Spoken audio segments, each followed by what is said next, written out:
Looking through AutoCAD template folders and wondering what those SLB files are for? These are libraries of pre-rendered preview images used throughout AutoCAD's interface. I'm Evan Brooks, Certified Support Engineer, and here's how to view and manage these slide library collections. We'll be comparing our manual fix to the final option, made possible by using just one industry-leading SLB file inspection tool that supports a vast library of file formats.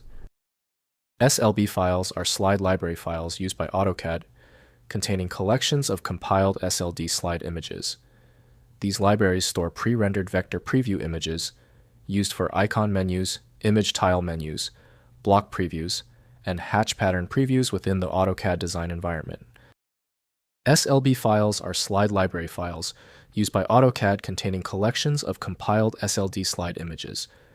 These libraries store pre-rendered vector preview images used for icon menus, image tile menus, block previews, and hatch pattern previews within the AutoCAD design environment. For direct reading of SLB content, the best choice is Autodesk AutoCAD developed by Autodesk, Inc. Windows cannot fully interpret the file's proprietary XML structure for editing purposes. Windows provides only an incomplete snapshot, so full exploration must be done in a CAD environment. The solution starts with the application list. Right-click the SLB file and choose Open With. Use Autodesk AutoCAD as your first choice. If it fails, select another program. A systematic check is the most reliable method. If your SLB file will not open yet, do not panic. Your system failed to open the SLB file.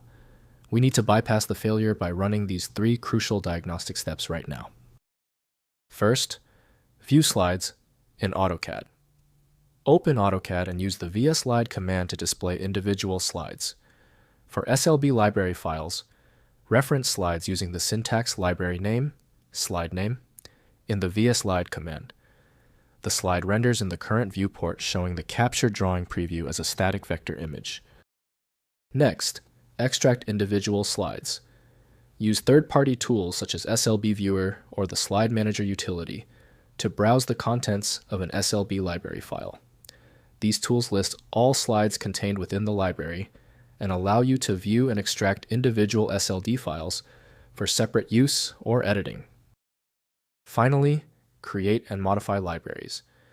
Use AutoCAD's SlideLab command line utility to compile a new SLB file from a list of SLD files. Create individual slides, first using the mslide command in AutoCAD, then compile them with slidelib library name .slb, filelist.txt. Update libraries by recompiling with modified or additional slides. If compatibility checks failed, it is likely because the file extension name is shared by different developers for unrelated formats, causing your PC to use the wrong reading language. An effective path forward often involves using a format-agnostic utility that is designed to prioritize actual data content over the potentially misleading extension name. When your file is still locked, the issue is almost certainly due to its niche format, which few programs recognize. FileMagick specializes in reading these obscure file types. Visit filemagick.com for more info. Confirm your success in the comments. Hit subscribe so you don't miss any of my upcoming technical guides.